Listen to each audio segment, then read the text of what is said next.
that place, I'd have to set it into to a small barrel and put some ice around it to keep it cold. And I used to sell the water from that. And then I used to make maybe, when the day was over, I may sell a couple of glasses. And I used to make 50 cents or 60 cents or $1. And I kept saving all that money up. And when I was 10, but that's what I started with 8.5 years old with that. And then I liked the cattle. The cattle used to come, and I liked that. Learned a lot about it. And I wanted to get a horse myself already. At 10 years old, I wanted to get a little horse. And I seen a little horse that the guy used to haul beets with him to our town with the two mothers, and a little colt running after it.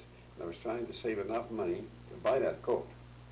I wanted to buy that colt. My father didn't like that. My father wanted to be a rabbi, you know.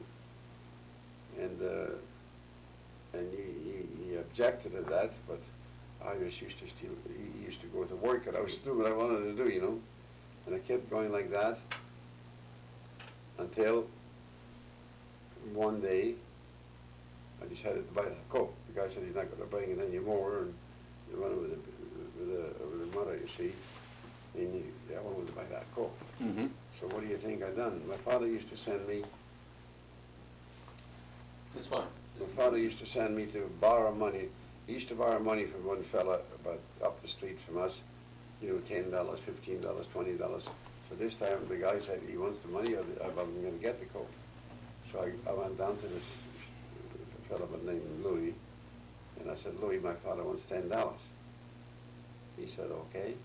So he gave me the $10, and I took the $10 and bought the colt. And my father, when he seen the colt, he said, where did you get that? You know? Well, I said, I got it. I bought it. He said, where did you get the money? Oh, I said, I did save out some money, but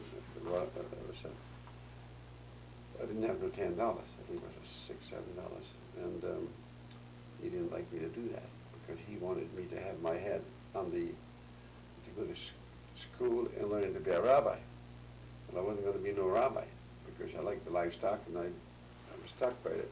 I had to stay with it. And I don't listen businesses that way until I finally, he found out I borrowed $10. And then, boy, you never heard the end of it. Just rather than $10, how many would it have been kopecks? 10 ruble. 10 ruble. Yeah. Okay. 10 ruble. And anyways, my father started keeping an eye on me. He felt I wasn't going to the school, to the cheder, see. So I used to go to school. When they start teaching on Monday, we say Sunday or Monday when you come together, you bring a big paragraph, you know, a book, and we started here, and it has to go around the whole table for everybody to pick it up. And I just read it that time. I had it. And you know what I do? Then I go outside, and I like to go to the lake. So the lake was right there. Well, we used to go to, that was our washroom by the lake, you know. We used to sit down there and go there, and I started throwing little stones on the lake, and you know what I mean. And then my father started looking for me. Boy, when he'd find me there, he'd just grab me by the ear and bring me right back to the rabbi. And anyways, I guess he seen it wouldn't do him no good. So I kept staying with that, and I was already figuring I'm going to have a horse, and I'm going to buy cattle, and I'm going to do this, and I'm going to do that. And as I went along, the days and weeks and months, you know, and we had those fellows coming to our place to eat, you know, like a restaurant, like you see. Yeah. So they'd come, and everyone would send me to get them cigarettes. I was very good with them. They were very nice people too, you know, the big business people. And they'd give me a quarter, and this one would give me a nickel, and that would give me a dime. I'd ask me to go something, I'd go quick and get what I wanted, I'd be back. Then on Tuesday we had this market. And for the market, I brought all that water and stuff to sell to the public, you know. Seltzer water, right? Yeah. And I did, when I threw, maybe I'd make 50 cents, 75 cents, maybe sometimes. I made $1 I'd have paid $1 million. But it was a lot of hard work. You had to carry that all to the town from the factory, and some days there'd be a lot of mud in that town. I mean, being an island, you know, the water seemed to seep right through, and I worked hard, but I just made it. I was never fat, I was thin and running fast, and the people kind of, the people that, the dealers, they give me, a tip, and I run, if you asked me to go and get you cigarettes, I'd be gone before you turn around to get them cigarettes, and if you asked, without asking you, I'd done it. So I'd get a nickel and a dime there, and it was all right. And then my father held me strict. He didn't want me to do that. He wanted me to do what he wanted me to do. I wanted to do what I wanted to do. And my mother used to, I had to help my mother. So I had to go and bring in the wood. And bring in the water. I carried water. I got on it. I carried 2 pails of water early in the morning. I'd get up early. When I got up, my mother got up about 4 o'clock. And she said, up. I'd be up. I'd be up, and I'd go and get the water in, and then I'd bring in the wood for the, set up the fire, you see. It worked, it was hard going. It was tough going. Because I was young and a fairly strong boy, but it was kind of hard on me. But anyways, it went on. It went on, let's say, a year or two. Every day I got older, I had my mind, it was brightened up on me, and I was there. I figured I'm going to go into that, and I'm just going to start buying my cattle myself. But I learned all about the cattle. Not all. It took time. I'm not talking that in a week or so. It maybe took a year or two. And through the winter, it wasn't so good. Through the winter, there wasn't so many buyers. There's too cold and too wet and too this. When the spring had come, the market get opened up, and then it went on like that till 1914. Before 1914, the war broke out. And then always you're getting a bigger boy, you see. And the market was good on the cattle. And I already had for my horse, and from my little horse, become a big horse. Because I had that little horse, and then I got another little horse. I had 2 horses. And my father went one day, I was away, and sold them. Didn't want them, but I wanted them. So when I come back, I already bought a bigger horse. Over there, you had to walk. There was no other way you can go. Or you had to ride the horseback. Or you can go with oxen. So how are you going to go with oxen? So I kept going. I kept working like that. Come on in, babe. You know what boy I got? Yeah. Yo, excuse me. I'm sorry, I'm okay. Okay, we're okay. Hope that works. Very good. Hope that works. I guess Should be fine. Feet moving? Tape's moving. Good. We're It's okay. not playing, so No, you're recording, that's why. that's what I want to make sure. I don't want you to be mad at me. I've got it recorded here too. See you later. Yeah. Bye, babe. It's been a long day. You got up 12 years old. Let's just find out. Okay. So you got a bigger horse? Yeah, and I was only 14 years old, and I was getting a big man over there, see? And the point was that, well, my father didn't like me to be, but I guess he seen he couldn't help it. And then I got into the cattle business. I went on one day and I bought a cattle beast. I went already to the next market. Not that I stayed in my own market. I went 25 miles from home to the market to buy some cattle, and I seen one and I bought it. And that was it. And I already knew all the district. But then at home, my father used to work, go away, and I was home. All at once, like I brought in some cattle, and I seen one cow that looked all right to me. I was young, I understood him, and I bought it. And I think I gave the guy, if I remember right, I think I gave him $18 for the animal. And so my father, may rest in peace, he come home for lunch, and over there we had a fence. And the market was there, but nobody can tie up to that fence because you're going to break the boards and it wouldn't tie up their cattle. So, but I tied my up to the post, right from the fence. My father come home, he took a look, he said, who has got that on here? said to him, it's mine. Yours. Where did you get the money to buy it? Well, I said, I bought it and I paid for it, and I said, I think it's all right. He said, no, he said, how much you pay for it? I said, $18. $18? Should have bought it for $15, $12. But anyways, I had it bought, and he couldn't help it. And he had no time, he had to go away, he got that come home for lunch. He had to go back to the work again. In the meantime, a guy come in, a butcher, and they bought it off me and gave me $21. You see, up there, there was one thing up there was that your honest word, everything was going on the word. How much you paid? Well, he said, pay $18, for instance. Well, how much profit do you want? $3. You know, it was $21, and I sold it, it was good.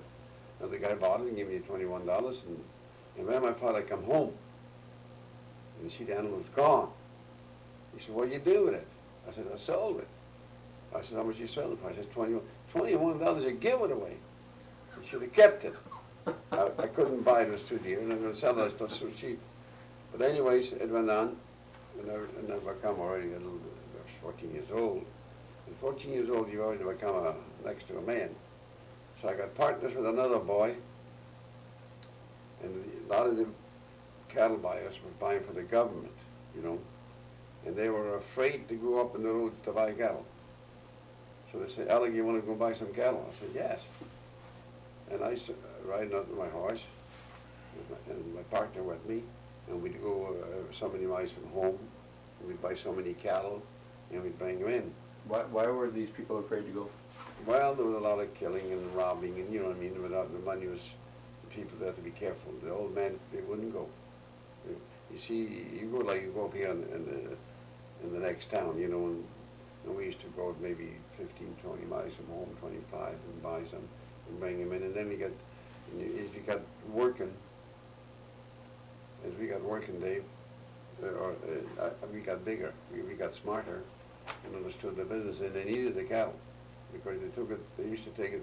We wasn't far from the front, and they used to take the cattle down there, and the buyers started coming, and we helped them out a lot. So they figured, well, they're going to send us by the cattle. So we used to ride horseback, and then we started riding 20 miles from home, 25 miles from home, 30 miles from home. We used to ride quite a piece away, and then we'd buy some more cattle, and they started bringing in bigger bunches, and they needed them for the war, you see. So they'd come in, and we'd have the big fences there, like a big yard, and it wasn't our yard, it was neighbors, so we put them in there, and they'd come in and take a look at the cattle. How many you got? Well, maybe 30, 40, or something like that. Okay, how much profit you want on them? Over there, if you lied, what you paid for them, God help you, you was out of that. You had to be very good on your word. But we never lied to them. What did they cost? Well, this one cost that, and that one cost that, and this one cost this one cost that. Okay, $30 a head. Profit. Okay, so the bottom took it away. And then we got bigger buyers because they couldn't go so far. We could ride, you see, with the horses, and they, older people. And we'd go away and we'd bring in 60 cattle, 80 cattle, 100 cattle. We bought a lot of cattle. And then we met a guy that he was a 7-day Adventist, not 7-day Adventist, he was I forgot, anyways, he was one of these here that have people together and they believe in that, you know, like... Mennonite. Yeah, something, you wouldn't call him a Mennonite, or we say a 7-day Adventist, I don't know what you'd call him. And he wanted me to come to his place to buy cattle in the district, you know, in the colony, see. So I said, that day when he wanted me to go, see, we were in this market and a place called Shashkov. And he met us there, and he says, come on into my place and I'll sell you cattle. So on the way back, we got to pass a little bit more to the north, and we got in his place. We got into his place, and while we stayed overnight there, and like our people, he can't eat no pork or nothing, so they give us eggs, and they give us, you know, water, milk, and we stayed overnight. We got up the next day, we looked at the cattle, I looked them all over, and the cattle looked, no matter what you paid, they were still cheap, they wanted it. And the guy said, I said to the guy, I've got no money. I can't pay for these cattle. Well, I'll come back and take him next week. So he said, no, he said, I think he looked like on his voice. He said, you can take the cattle and bring me the money next Wednesday. So we said, no. We didn't want to do that. It's one thing I didn't want to do anything wrong. I said, we'll take them, we'll have the money next Wednesday. It may not be in the morning, maybe in the afternoon, but we were there. So we got a couple of fellas to help it. Over there, we used to drive the cattle. We tied 2 or 3 together and let them go and maybe get in 100 cattle or 75 cattle, and one man walks on this side and another walks on that side, and the cattle are going ahead. Anyway, we got the cattle home, and these fellas looked at the cattle. Where do you get those? You look fresh cattle. Well, so we bought them. Okay, how much? $5 a head. Because we figured we bought them cheap. See, we could have lied and we got $10 a head, but we couldn't do that. So we took the cattle, they took all our cattle. They said, you go and buy as many as you like and we'll take them all. Because they had to go fodder with the cattle to the, like, to the front, fodder with the cattle. And they didn't want to go. So anyways, I had a partner, he was 3 years older than me. He was a nice boy, but he was a very, very tight with the money. He's awful scared. By the time we'd go together. I'd go this side and he'd go that side. By the time I buy 50 cattle, he'd buy 10. I said, what's the matter? His name was Morris. Oh, he said, they're too dear. I said, no, but they want them. If they want the cattle, what's the difference? They're too dear. Another guy was telling me, when the cattle get to the front, he said, you know what happens? I said, no, the Germans comes in, he said, at night, and they take them all across. And then never you got no more cattle. Oh, so a case like that, you know what I mean? So we went back and we just bought right and left. We scooped through there, we buy every cattle we should see. And we picked them all up, and we got the good men. We used to drive them home. I never drove them myself because we had to get home quicker, you see. Cattle go slow. With the horses, you ride faster, you see. Why did you have to get home quicker? Well, we got to get home quicker. We're not going to monkey around with the cattle that extra day. You see, it took us, suppose it took us a half a day or a day to come home. It's taken nearly 2 days. Yeah. The cattle got a rest, they got to start. So anyways, we were doing pretty good. I was already getting, the time goes on. I was getting nearly 14 half years old, We were making good money. They were paying us, we were bringing a lot of cattle, and we were making good money, and everything was going all right. But the war wasn't going so good. The trouble in the war, this and that and that and this, and these guys used to bring us the money. They used to drive with horse and buggies, and but we used to ride horseback a little faster, The buggies get stuck in the mud, and we used to get this.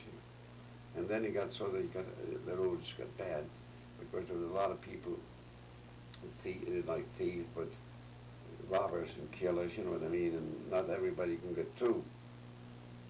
We was dressed, I was dressed up just like more like an officer. I had a pair of yellow boots, like a blue pants, and like a soldier's shirt, and I was getting bigger already, and they didn't know I was 14 and a half, or I was 15, or I was 20, you know what I mean?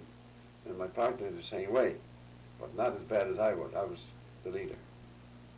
And we stopped, and this guy that we bought from before, this Seventh-day Adventist people, they were still looking for us. They have a big colony, they had a lot of cattle, and they wanted a market for them, see? And we were doing all right. And then we started making big money.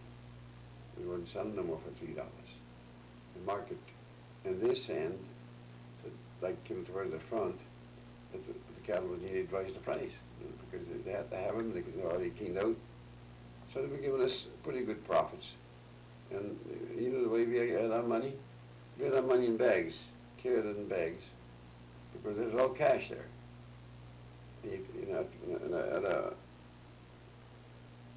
Probably a bag about that size. We stuffed the money in there and we tied it on the saddlebags, we had saddles, washing with saddles. And it was working all right. But the conditions to live was worst all the time. There was, people, they were against the Jewish people, and they're not doing this, and they're not doing that, and they're not doing that, they're not doing this. And it was getting worse all the time. Well, I was already 15 then, see? And I wasn't very scared either. I could use a gun good, you know, and my partner could use a gun too, but he was a little more careful. And then instead of having one, I had two guns, you know, because not that we wanted to kill anybody, but just protect ourselves. Well, this one time, we riding out again. No, I was alone. I was driving with a buggy, with two horses and a buggy. And I was going out, and a bunch of people come in a wagon, must have been about 10, 12 of them. The guy was taking them to the same market where I was going to. You see, they're going to buy things and this and that. And they were coming back. I says to them, what's they coming back? Why? She said, Alec, don't go. I said, why don't go? He said, there's a bunch, they call them chuliganas, killers, out about 15 miles from here, and they was right after us, and then lucky we had a good pair of horses and we ran away. That's the big. And he said, don't go, they're going to kill you. I said, where is it at exactly? I had two horses, and I had a pair of revolvers. Two revolvers on me, see. And I had a good pair of horses too that could run away. Over there, when you had a good pair of horses, you can run away, but they can't catch you. You beat them, you know what I mean? And I was driving in the mud, it's a little harder, you see. I said, no, I gotta go. You see, I used to bring that money's money, you see, that way. And I've gotta go, I'm going. He said, don't go, they're gonna kill you. I said, okay. And they tell me exactly where there was. And I was driving my pair of horses, and I had them arrested up pretty close. And I wasn't rushing them, I was just coming slow, you know, they got all of them. And just when I figured, suppose it was by that house, I knew it was, I had my horses ready. I got the lines tied onto my legs, and the guns in my hands. Because I can hold, you know, my leg working in the buggy. And when I got there close, and it's just to see them coming towards the road, I just took out the two guns. Bang, bang, bang, bang. You know, each one of them had 7 bullets in them, see? The revolvers here. And the guy got so scared, they started running, screeching, and screaming. The horse, they all run on the top of some of them, and the horse got scared with the guns. And before you know it, I was out of that. But they had no guns, they had no horses or nothing. They were just walking on foot, and I was one of the spare horses. And I got through that. I sweated a little bit, but I got through it. And I got through it. I said to myself, well, thanks God for that. Yeah, that was quite a. The guts and, you know, listen, I figured I'm going to beat them. I figured I'm going to beat them because I figured I got 2 revolvers, and they have no revolvers, and I have that pair of good horses. You know, and I just, when I shoot, the horses, Jesus, they started running away. But I had them lined enough that they wouldn't run away altogether with me, see. But anyways, going back, I didn't come that way. I took another road. She went to that fellow's place, and I was telling him about it. He said, if you want me, go and watch her. He said, you're not the kind of people who should be killed. See, I was good to them, you know. But anyways, I said I didn't need them because I was going to drive at night back. I stayed east through the day nearly, and at night they wouldn't see you, you know what I mean? And I had my horses ready, they rested out pretty well too, and washed them around a little bit. Well, the next time I got home, I didn't see nobody more on the road. I scared the hell out of them, see? I come home, and when these guys see me, you know what they said to me? Oh, Halleck, you're the luckiest man. We never figured I would see you again the way they were that. I said, there are tones and I don't know, I have a bunch of killers, you know. And I was laughing. Oh, they said, you're pretty good. So I was telling my partner about it. He says, you're doing good. Why, that's smarter. But I had it built on that. I knew I had a good pair of horses. Sure. And I had the guns. There wasn't a big gun, but revolvers, you know what I mean. They put in seven bullets in them. Anyways, we went again. So we both went together. And we rode horses. We rode horses that can jump from here to there, see, with good horses. And we didn't see them, they didn't come anymore. I don't know if I didn't kill nobody, but I think I must have hurt a couple of them, see. And everything worked all right. And then we found that we better to go a different road. You know, with this place we call the Zashker. Ours was here with it, they call it Zashker, see. And there used to be a lot of cattle come there. We liked to go there because the people don't be coming and they were bringing them in, you see. And anyways, to make a long story short, I was getting bigger all the time. And I was getting kind of independent already. I figured my judgment was big and good, and I know what they want. And the guys, the dealers that had the contacts, one was jumping in front of the other one. He was like, "Can I have your cattle?" No, I said, "I tell him to hire him this time." And I promised him to him, give me some of the cattle. We needed them, see. We told you what the trouble was. The trouble was they got to the front, they lost the cattle. Not maybe all the time, but most of the time. The thing was going, and was getting the war was getting worse, you know, and the times was tough. But we were still living there, and my father never said nothing more to me. He just kept quiet because I give him a cow for the winter, and I gave him a few dollars all the time. You know what I mean? And it was nobody wanted to know what we were doing. See, it wasn't stealing. It wasn't doing anything wrong. I wouldn't do nothing wrong. I had no trouble with police. Well, maybe once or twice with the police. After we were going to take me, I was about as tall as I am now, maybe taller. And I was getting along all right. I was making money,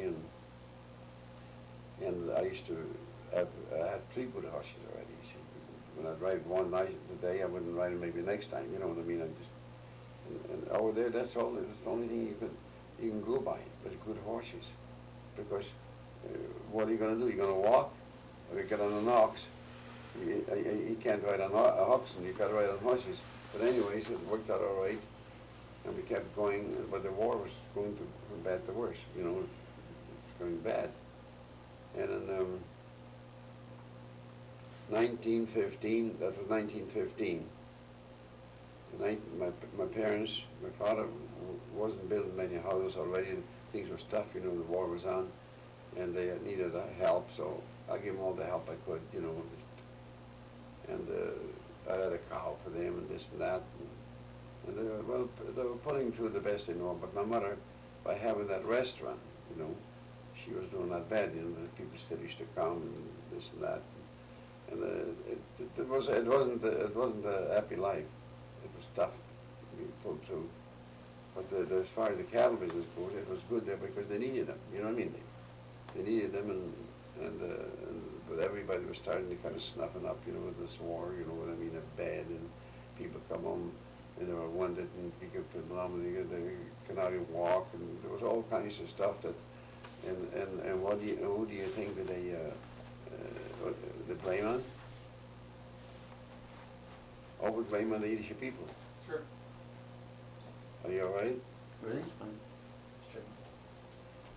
And that's the way it went on till when I was, the older, the bigger I got, the more independent I got. You know, I wasn't the guy that ran around with a lot of girls or this and that. I was a guy that my business, the business was all on me, and I was making money, and I lived with the money. You know what I mean? But as we went along, the general conditions got worse all the time. See, this is that, and this. In 1915, that's 1915, 1916, there was the war was going worse yet. You know what I mean? And they started like the revolution talk and all this kind of talk. You know what I mean? But we still, the cattle they still needed. They needed it, you know. And we were doing all right. And when it got later on, nearly 1917, the revolution broke out. When the revolution broke out, we didn't know where we were going or coming. You know what I mean? It was kind of dangerous to go here, and the soldiers was coming out of the army, and they were bringing up everything with them they could, and there was signs, everything went crazy. And the people that, you see, Kerensky got in, you know, and the big landlords, there's a lot of Polish landlords there that run a lot of land, you see.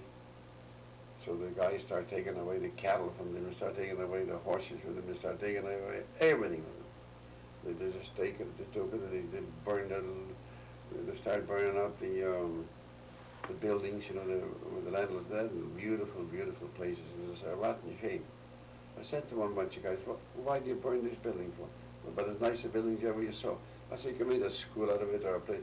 No, it is, their motto was to burn up the pigeons and not going to come back to the nest. You know, that's what I talk.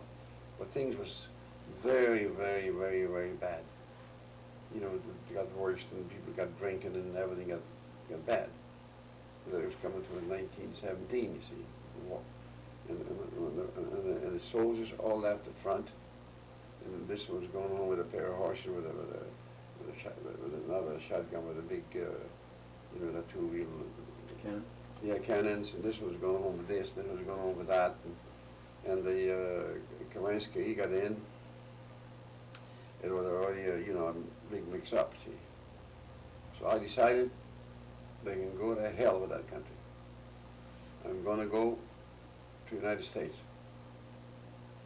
And me and one of the Wexlers, he was in this country too, he's dead now, I think.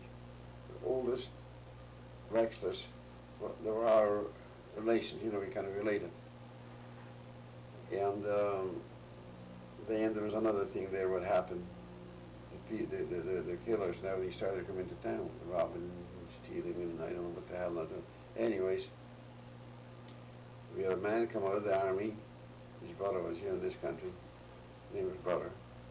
And he was a man 6'3", and he was in the army, and he got a little wound or something, and he came out a good man.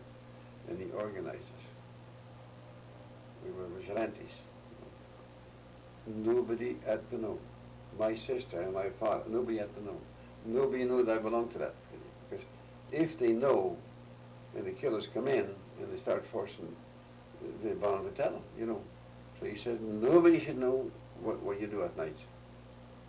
Well, some of the nights we used to go for watching, you know.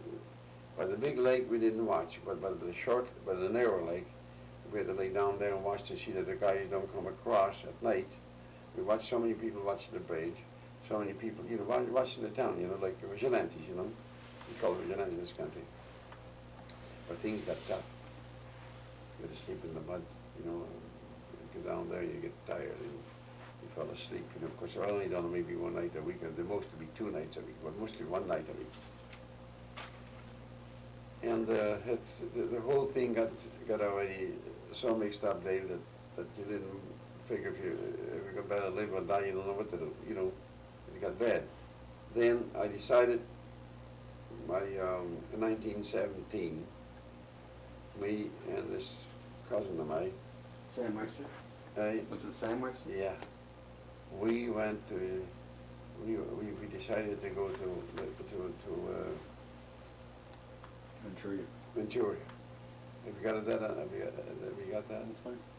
Yeah, we decided to go to Manchuria, and we had the damnedest trip you ever saw in all your life. We were 8 days on the road, and we had to get up. The soldiers were going home. You couldn't get in with them because they'd kill you for sure. If they got mad, they'd throw you out. And we stepped in top of the road. I stopped the plane, and the faster the plane go, the colder it got, until we come to Siberia. And I'm going to tell you something. She was cold. Have you got it? Have you got that? Oh, I've got some of this, but this is fine. Yeah. I don't have it on video. I'm going to tell you something. It was so doggone cold that you think you're freezing your hands off and everything. And we went to as far as Lake Baikal. I remember this lake today. And we decided we were going to go to see the Yiddish people there. So we go across on the bridge. The bridge was about 3 miles long. It's not even a bridge. It was built up into a swamp, like you see, and they built it up a road on top, see? And we were there, we got on and we got into, what is that called, the name of the lake? I forgot that name. Baikal, the Baikal, Lake Baikal. When we crossed that, we came in town and we went to a Yiddish place. Sure. We talked to the Yiddish people, and what can they tell you? There were a lot of people. In that town, there were a lot of people who were sent out there for killing and for robbing and for, you know, and for being anti-government, you know. And we talked to them, and we finally went back and went on to Manchuria. We went into Manchuria, and we went on a train as far as Manchuria. We got up in Manchuria, they call it, I guess, now. In Manchuria, we got up that night, and never seen such a day. And we took a look at the station. Guys walking around with tails that long, and they look like they come out of the like come out from I don't know where. Some big, strong, rough-looking guys, and some running after a woman nearly killed her or something. You never at the station, you see a lot of things. And there were a lot of people sitting there, and they couldn't walk. The ladies walked with 2 canes. Their feet was about that size, small feet. And you take a look at these kind of things, scares you. Anyways, we got into a room to sleep, like, just a small, not a restaurant, but a kind of a place where the woman look after, what do you call it, a house up there. And I went to sleep there, and it got the endless voices I ever heard in my life. And I didn't know what the hell it was. So this Sam was with me, and he said, "What's going on now?" I said, "I don't know." And so I go down and look in the windows, I can't see. Anyways, I got up 3 times that night. Towards the morning, I get up, and I take a look. What do you think I see? The camels. Camels laying out on the street, and the little babies make the damnedest funniest noise you ever heard, I guess. But I can only see when the light went on, And these little guys, so I got asking a couple of guys who was there in Russian. I said, "What the hell is that?" He said, "They're coming from the Mongolian desert, and they're bringing in certain freights and stuff to sell here. And the little camels, they come there and they get hungry and they start making that noise." They said, "Don't be scared." So I was already settled. And then I met up with another guy. He was a soldier in the army, in the Russian army. And I know all about this army business, because when you're around, you learn it. You know what I mean? Anyways, and the reason why I know that, I didn't explain you that yet. I went away from home for a couple of months, a couple of weeks, and I went into the Black Sea, Odessa, they call Odessa. I was in there, and they were organizing. They were awful hard on the Isha people, and they were organizing taking it to the army, you see. And you didn't know if you was going in this army or was going in the government, in the Russian army, you see. And they picked me up one day, and they took me, and mind you, I rode there with my horse, 400 miles. I rode with my horse. And I sold my horse, and I was going back on the train. Now the train was a bad way to go home, because these damn crazy soldiers, they was there, see. And they took me in there, and they sent me right away to give me a gun. "Can you shoot a gun?" I said, "Yes, I could shoot a gun."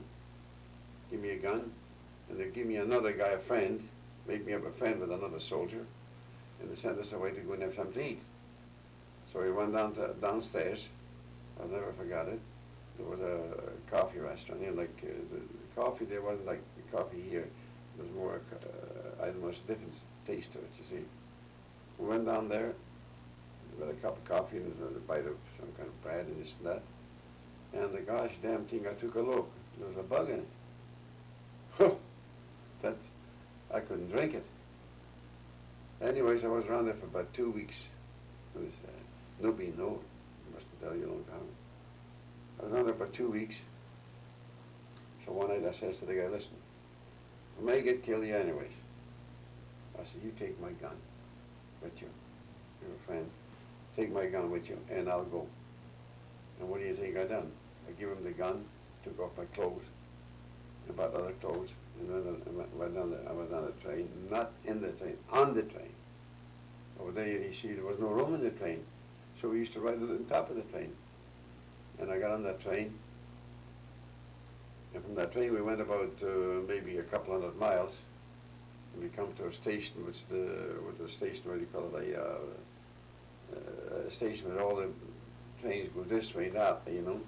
We come to that station, and I got up, and what do you think? And I was hungry as, I was hungry as a man could be. And what do you think I do? I met a cousin of mine. My cousin, oh, what are you doing here? He said, what are you doing here? He says, I can't tell you. I said, why? He said, I had me in the army. He said, I'm going home to hell with it. He said, I'm going to get killed or not get killed. I said, I'll tell you the truth, same with me. You must never tell your sister. I wouldn't tell a word to nobody. Anyways, me and him decided to walk home. From there to walk home, he was about 65 miles to his place, or 70. So my place was 100. The place, they call it Kazachi. So we got out, and we got walking. And he said, what have you got to eat? I said, I only got a piece of bread. I said, what do you got to eat? He said, I got a piece of meat. I said, where is it? He said, in my pocket. So he said, give me a piece of bread, and he gave me a piece of meat and everything already. And we took a drink of water, and early in the morning we started up. We went right down to his place. It took us about a day and a half. We slept on the road again, quite a distance to go. By the time I got rested out, I wanted to go home already. So I went home, and when I got home, everything was just this way and that way, you know what I mean? I didn't take all the money with me. I had money at home. And you think, well, where do you think I hid it? We used to have our stoves, David. It was made like this, you know. It was built up that high, so you can reach in there, you know. And so we had a stove there, see. And on top of the stove, there was still a place where you can go down and lay down and sleep, you know, we can keep warm and everything. And then we had beams across, 3, 4 beams. And in the beams there was little holes. So I made from the 3 holes one, and I took my money in big bills, and I took a piece of metal, a piece of thin, like, you know, and I put my money in there, and I nailed it up from the outside. Nobody would ever know. If it unless it burned up, but nobody would ever know where the hell it is. And I had it there. Well, when I come home, we opened it up. I had it. Good. But things were tough. It was getting so there was not much to eat, you know. And it was just uneasy all the time, you know what I mean? You couldn't do no business, you couldn't do this, and you couldn't do that. And, you know, when I got home, I was a half, you know, like, I don't know, I was wild. I didn't know what the hell to do with myself, but everybody was in bad shape. People used to cry, you know, and they were scared from the war, they're going to come in and kill us, and then they started to come, these people that, you know, like bandit people that rob and take away everything they got, and they would come into our places. So it was bad, you know.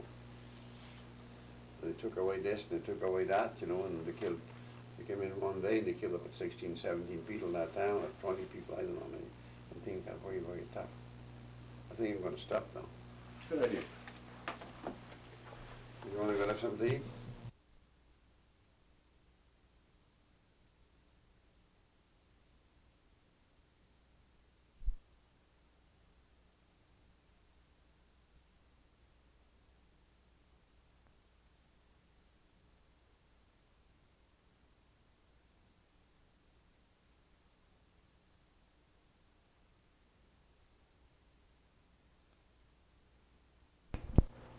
Oh, many's a mix-up things, you know, and and I didn't like to stay in Odessa, I didn't like to go in the army.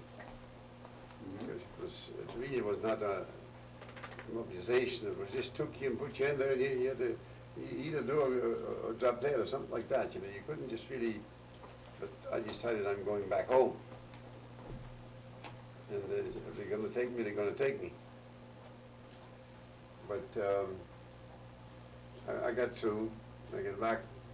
I told you I got back with him, and we went back to Puggerbish. He lived in Puggerbish. You see, that was about, it's about 70 miles or something, maybe more. I don't know exactly what it was.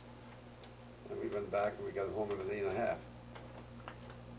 And that was that. And then I went back to my place where I was born, and he was left in the place where he was born, see?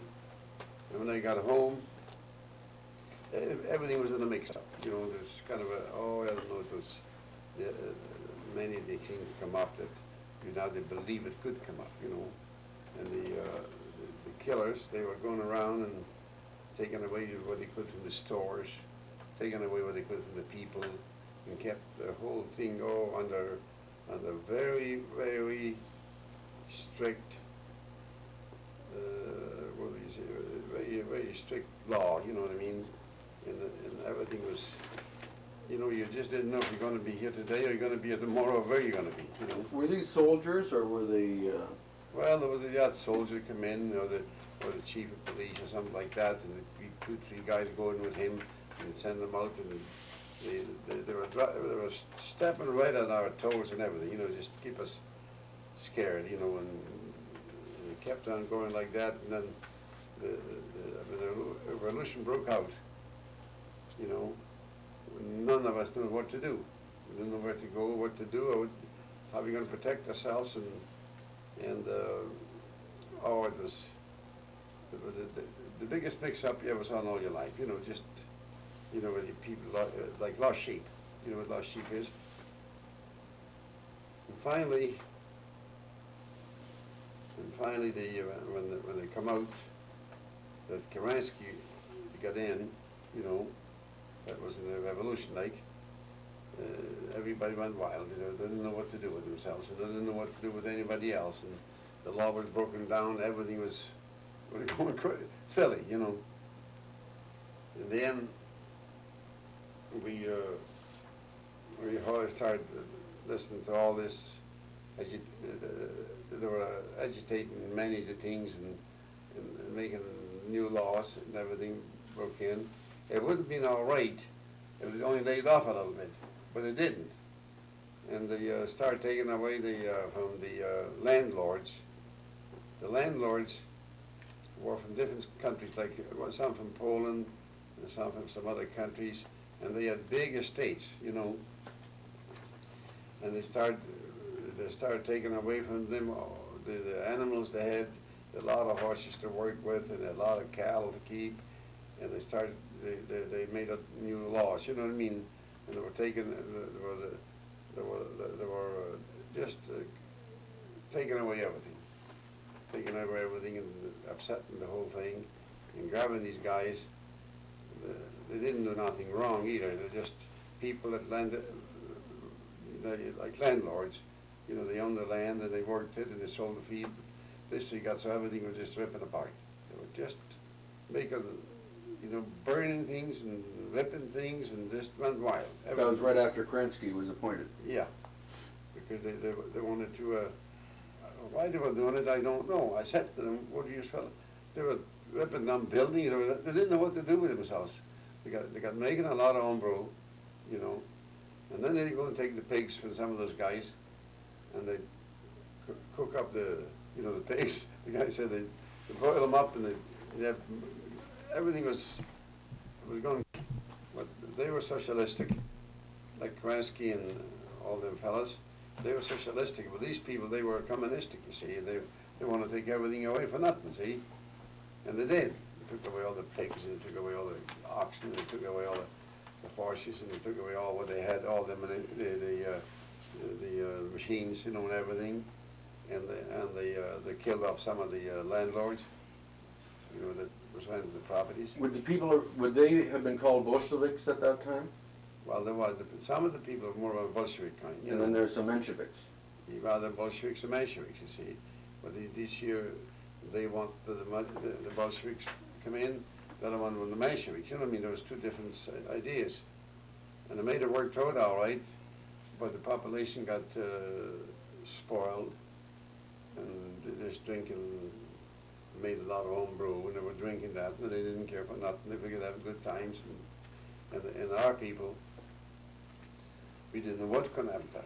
you know, but we all call it our freedom, but the freedom was for them to kill, rob, take everything away, but not for the good, honest people that meant well, you know, the people that meant well, there were not that many. And if they didn't behave themselves, they'd kill them too. See, the people went wild, you know, just it went silly. But in a try to kind of keep it down, so they wouldn't go so silly, you know, they wouldn't, but nothing you can do with them. The majority went that way, you see. A lot of people come out of the army, they brought all their ammunition out. A lot of people come out of, you know, and they took everything home as much as they could. It was just an upside down. It was an upset that you could hardly quieten those people. And they kept, and then there's a lot of, what do you call them, I have to just pick out the word which they say it is. Well, there were, a lot of the people got kind of, so they take everything they could, you know. And if the guy said something, they just kill him and take it just the same. Well, what are you going to do with people like that? What could you do? Well, the government and the Kerensky government didn't last that long. And the people got worse all the time. What they call partisans. Partisans means like the, what did you say here, the partisans is, well, there were the Ukrainian partisans, and there was like Kerensky guys, and there was all kind of a mixed up affair, you see. And those guys would take away everything, or if they didn't take it, the other guys would take it. And they were killing, robbing, and murdering, and taking away everything. They made a mess from everything.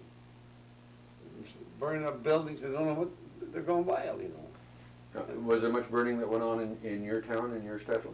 Yeah, like in our town, they didn't burn the town yet, but they were going to confiscate everything, see?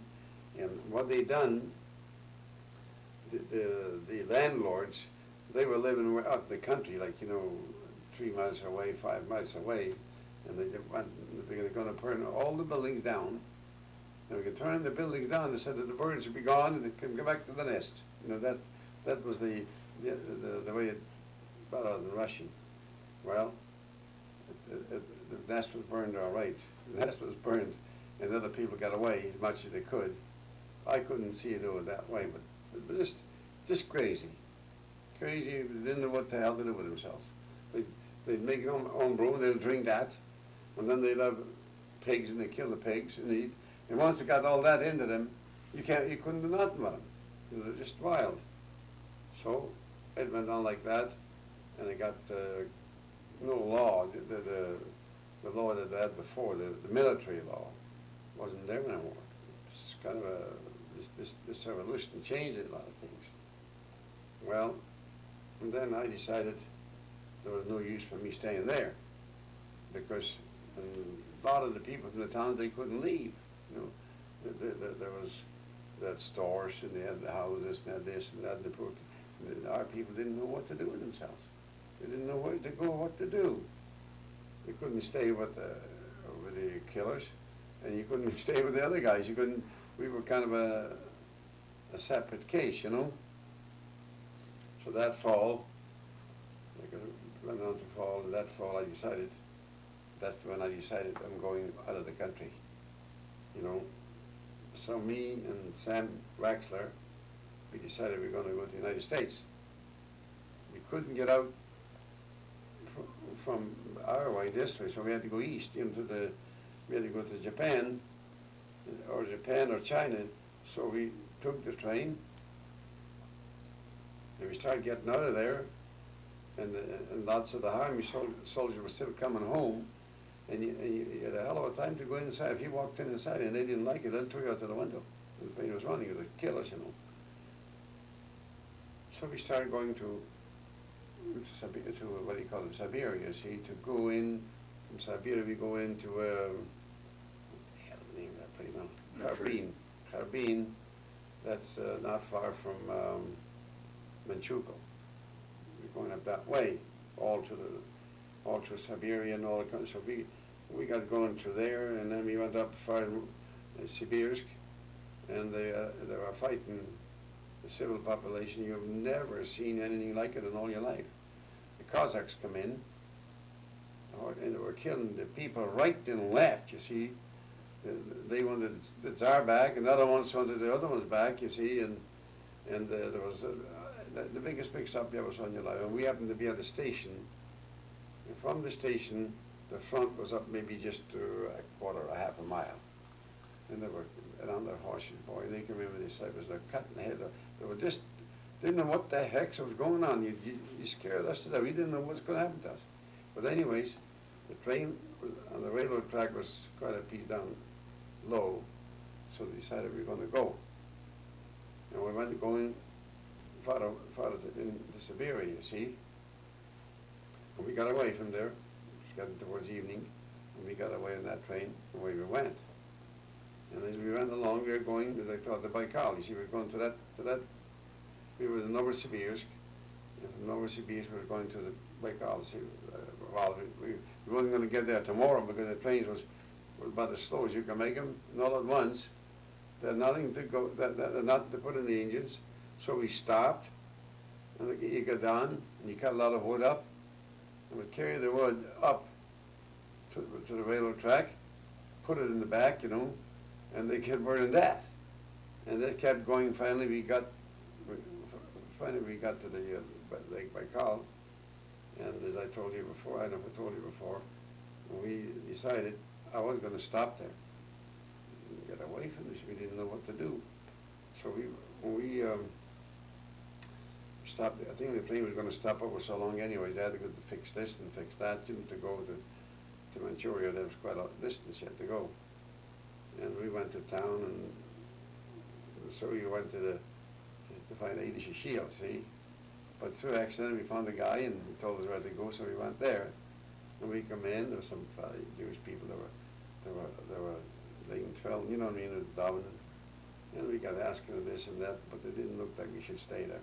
They didn't look like they were, I think they were scared to a certain extent too, you know, but they didn't come out with it, because they were just a little different type of a different part of the world, you understand, in Siberia. Well, to make a long story short, we went over there, on the back, and we was going up to Manchukuo. And we come in there. And as I guess I told you before, I don't know if you had that on there or not, that through the night, we stopped in what do you call it, in a private house, at a private place to stay overnight. And we heard the damnedest noise I ever heard in my life. I think you got it there. Yeah. And then I looked 2 or 3 times in the night, I couldn't see nothing. But towards morning, I could see the camels. And I got talking to some guy who was there, and I said, where the hell did the camels come from? I didn't see that many camels. He said they come from the desert, Mongolian desert. He said they're bringing in a lot of goods, you know, and carrying in the bags. I never seen that before. You've seen, and the little young ones, they make all that noise. But anyways, that went through. I can see where it was, and then we got into Manchuria, you see. And in Manchuria, we've seen things that there wasn't a whole lot to see, but it was to see a camel hooked up in a 2-wheel cart and shot and the guy and the Chinese people with long tails in the back, hauling on a 2-wheel cart. Old people, you know, they were replacing the horses, you know, like, and they were running this thing, I think maybe a quarter here or 50 cents, whatever it was. And we got out there, we got looking around. So we met up another guy. He was a Russian soldier too, you know. He was dressed that way, and then I was dressed a little that way too, and the other guy. So we went together. We walked into a Japanese store. We came to the Japanese store, they were dressed different. They all had silk caps, and silk kind of silky clothes on, big store. And this other guy was with us. He got pretty smart with him, see. He talked Russian, and he is, we're going to get this. And boy, they turned around, and we're going to knock the hell out of us. So I said, come on, let's get out of here. I said, what's the use? we wasn't, we didn't have a right to do that, you know. So anyway, we walked out of that. We finally got acquainted with some other spots. That's Sam. He got acquainted with some Jewish girls, you know, and he got talking to them, and they invited us to come see. I think they came in from the Russian War, you know. They were refugees from that too, you know. They come from Poland or someplace, and they invited us to their place. We went there, and they told us all about the district, and we started to find out, to see if we could find a way to get out of there. So we talked to these girls, oh, you live there, you know, and they told us here, they told us there. And we started looking around, and we want to send a telegram to the States, we didn't know where from. And I don't think you could send telegrams out of there anyways. And we maneuvered around, went here, went there, went here, went there, and I can see we can't get out.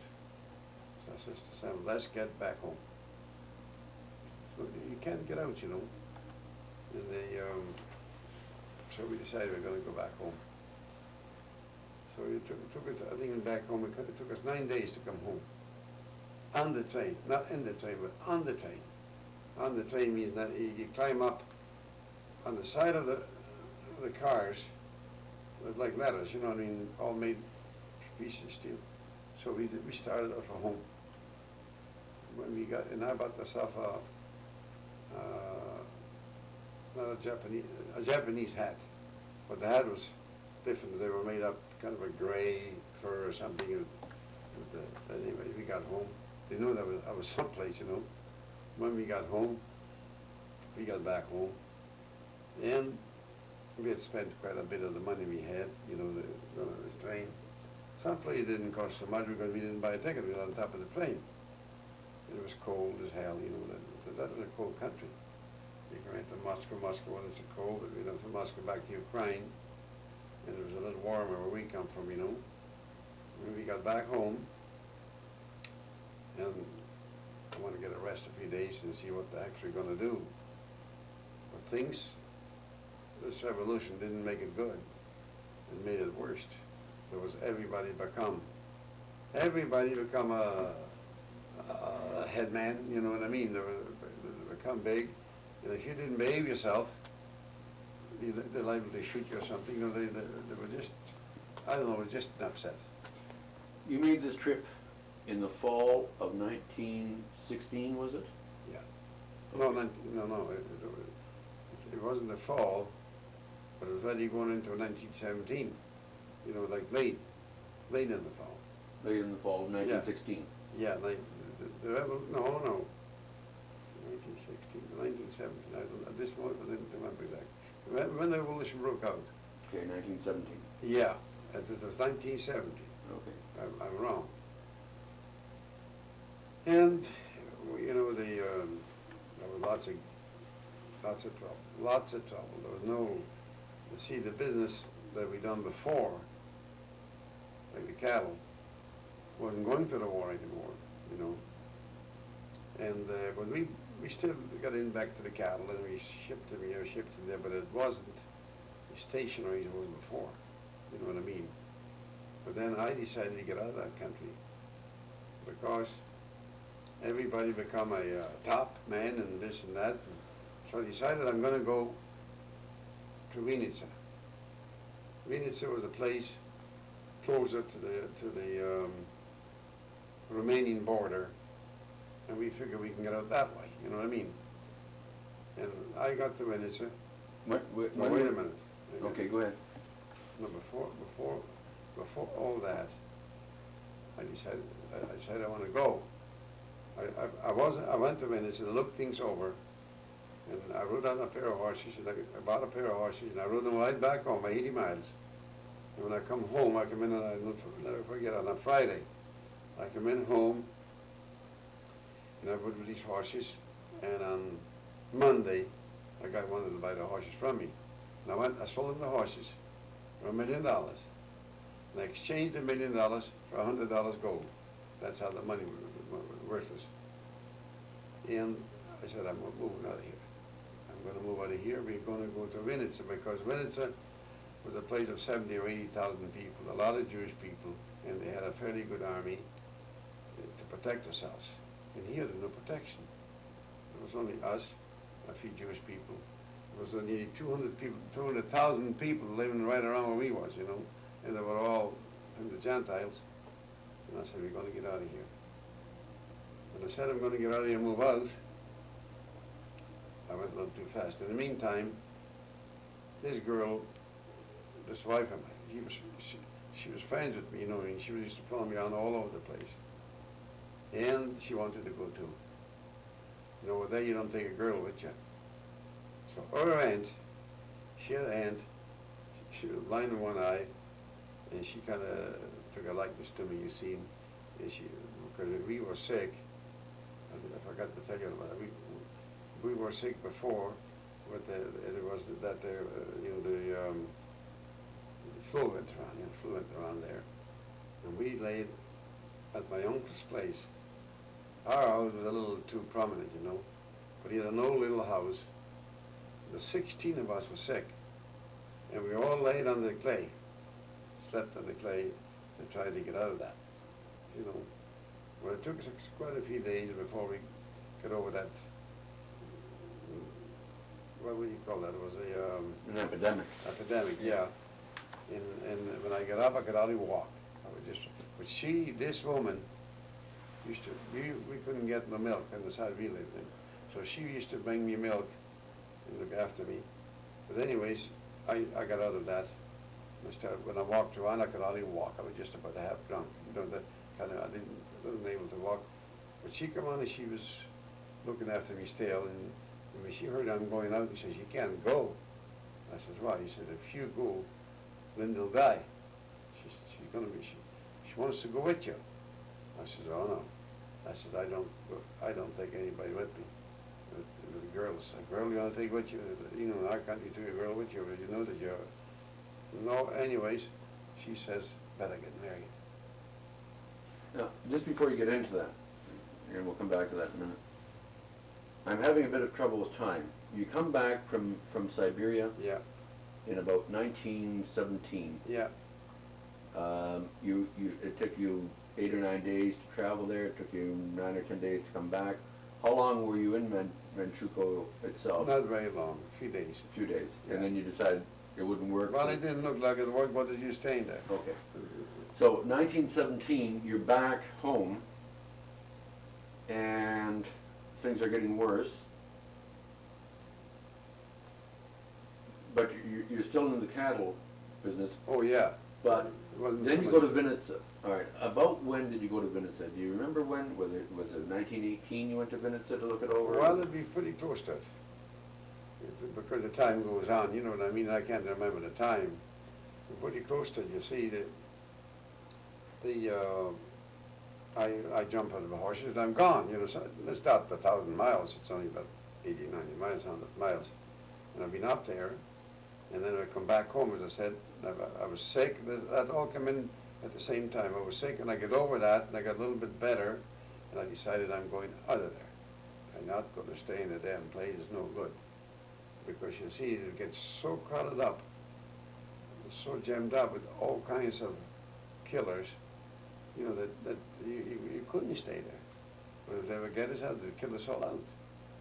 And what the worst thing that did happen, 15 miles from where we lived, I had an uncle and 5 sons, they were all butchers, and a son-in-law.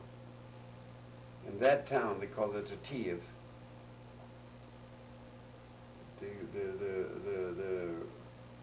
You see, there was different parties, but they were fighting. There were different, what do you call them, the gangs, you know, like different, you know, belonged to different cliques, you know. And what happened? They took in that town, into Kiev, called it, my uncle and his sons, they took the whole bunch of these Yiddish people, 700 people, and they drove them into a synagogue, you know, a shul. And what had they done? They killed them all out. They stood with a machine gun. If they wanted to come out of there, they just machined them all down. After they'd done that, there was no way to but leave, eh? Well, it was terrible.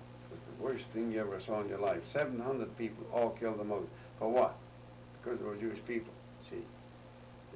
And that's the time I was moving up. I said, the hell, I'm getting out of this district because you see what they call the gangs, the gangsters were so, what do you call that bunch of people getting together and they keep fighting together? What do you call them here? Okay, okay. Well, there's a gang going, no, they call them a different name, here. And anyways, we decided we're going out. So, I got a fella, and she said, no, you can't go.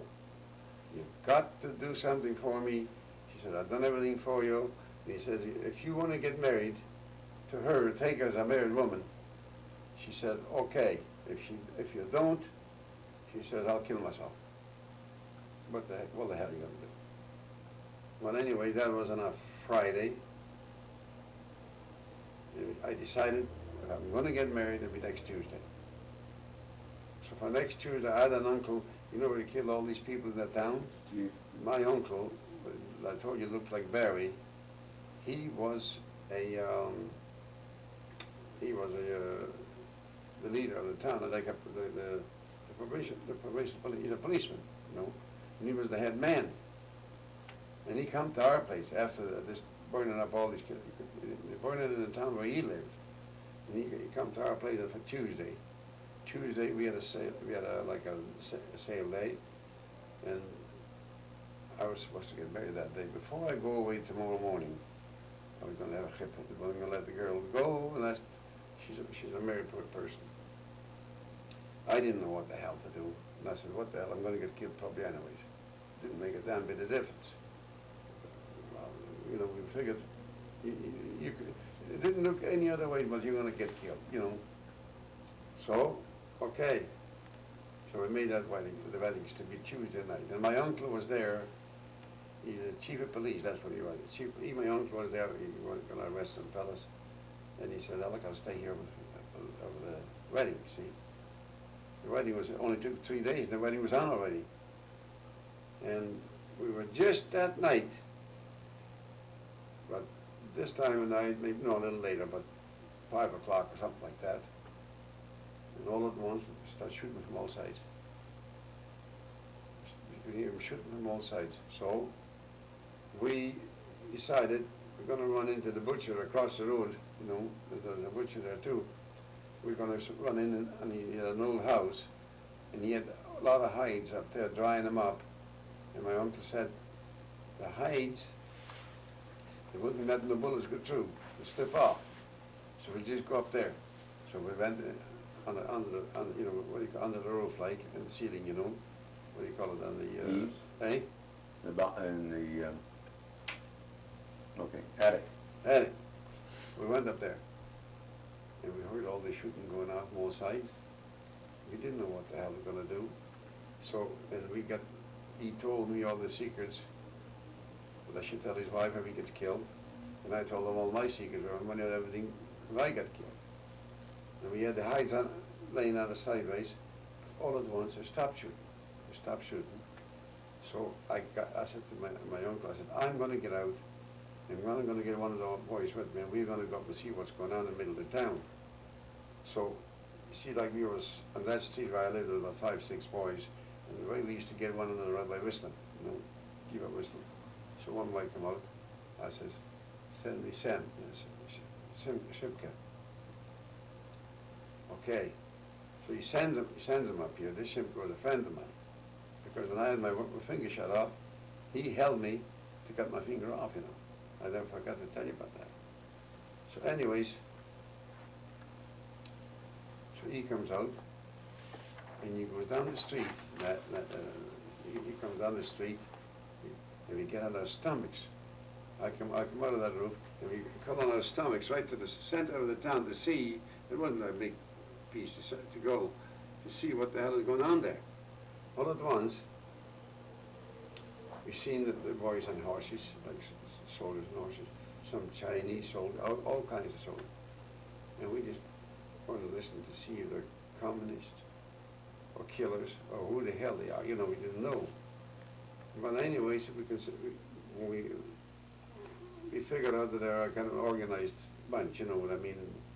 So we got up and got talking to them, and they said that they're fighting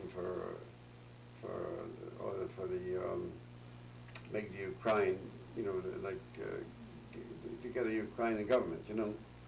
And we got talking, and they said that, and all at once, the guys that shot at them, they were on the other side of the bridge. At that time, it was two bridges, you know. They were on the other side of the bridge, and they were going away from there, and they started shouting, well, these fellows come in. See, they thought they was going after them, the way we understood it. And these guys shot back at them, so the big shots, you don't know what the hell was going on there. Anyways, all at once, there come an order for them to go. So they pulled out of town. And I was going to have their wedding that night. When they got out, we were going to have the wedding. Just between the guys, between two armies fighting. And, okay, so I was up, and then my uncle come off too, you know, he come out. Well, I said, we're going to have the wedding tonight. And we had the wedding in a house. You know, we didn't know where to go. We didn't know sure or nothing. And we had the wedding there. And the wedding was such a wedding that I'll tell you, I wouldn't want my friends, nobody to have a wedding like this. Anyways, they got a rabbi and put in a ring on the finger. You know, tomorrow morning I'm going away anyway, so. Okay, that night, about 10 o'clock at night, the whole thing was over, you know.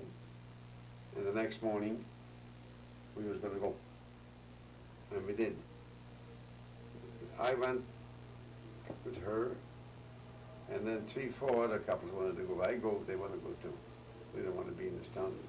So we all went out together, and we went to Venice. Venice was about 80 miles away. And we got in there, finally got in there, and I got a place. The boy up there, some fellas that I knew, give us a place to stay. And we stayed there, and when I got there, we didn't have no other business. And I was a refugee in a way, because we left our town. And we decided, I decided that the bread was awful scarce. The flour, you know, like when they cooked bake the bread was scarce. So I decided I'm going to go back towards my place, you know, not all the way, but not far. And from there, I can bring up a lot of flour. There's a lot of flour in that district. And I dressed myself up like an army man. And we went there, me and this other fella. And I was there, and we bought 2 loads of grain, you know, like flour to grind. And we got into Venice. And I met another guy a few days before that, when I was my first, and he was a pretty sharp cookie. So we went together, and he told me where I can exchange a lot of that wheat for diamonds, you know, and I remember I was telling you about the diamonds or anything in gold, and because the people, a lot of people from the working, not working classes, but from the chill out, you know, the Upper class, middle class. eh? Middle class, upper No, class. lower class. Yeah. They wanted, they had no money, but they'd exchange the rings, the diamonds, the this and that for flour. They want that flour, they got that flour. So we started doing that. And we accumulated quite a bit of stuff.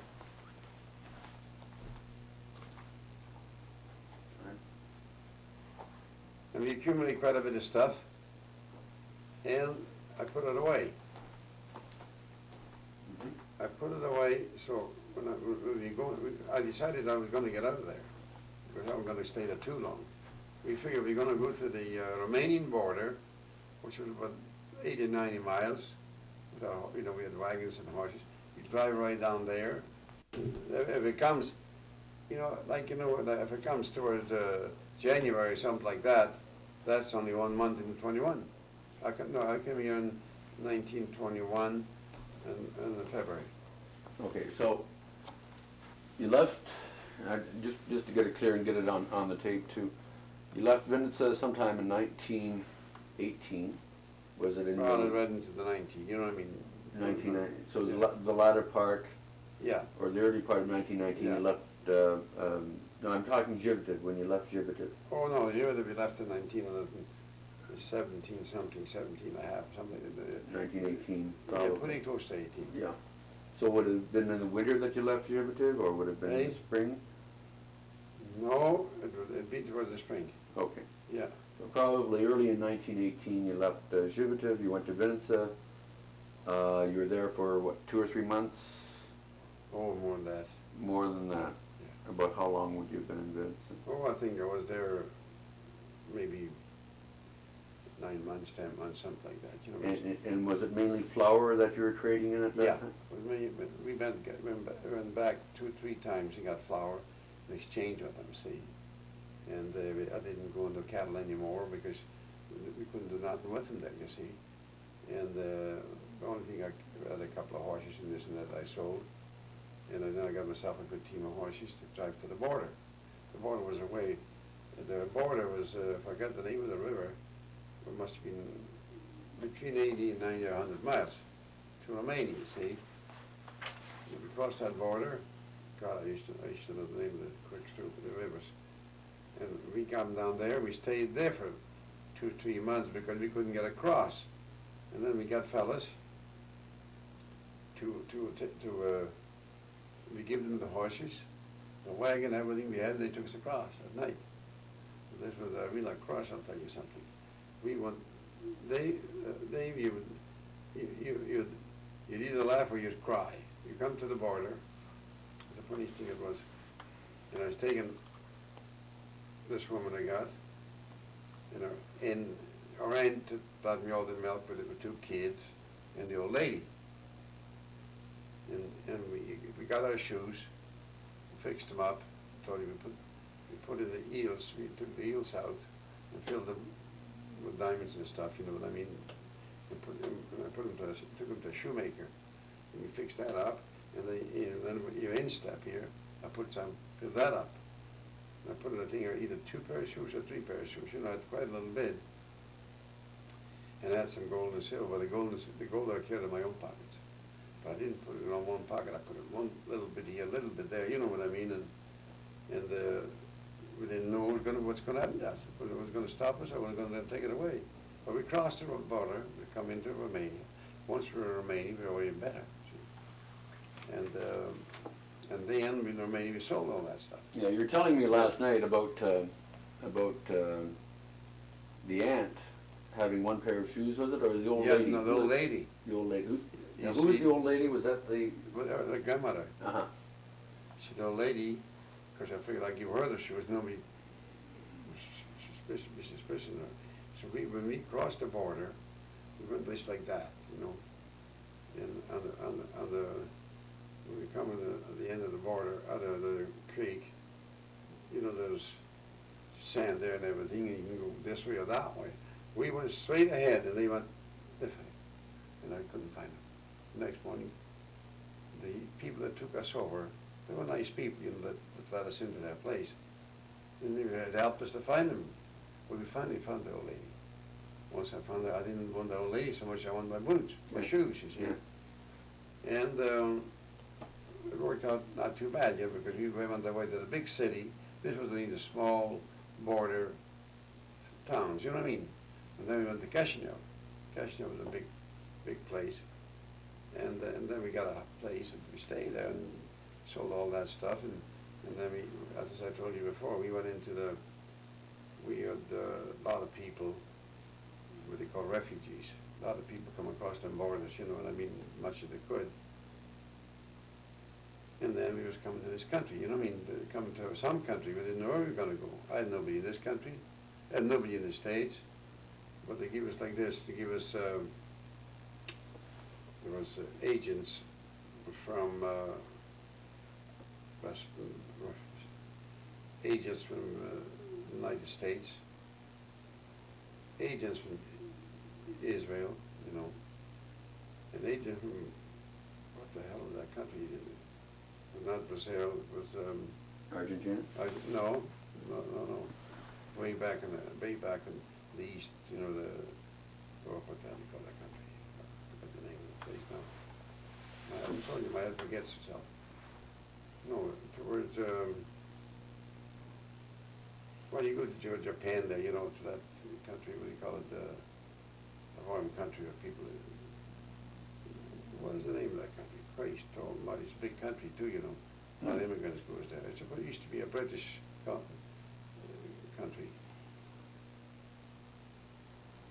In Africa? No, not Africa, no.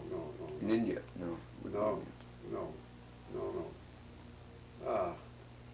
Aus- Hey, Not Australia. Australia. Australia, yeah.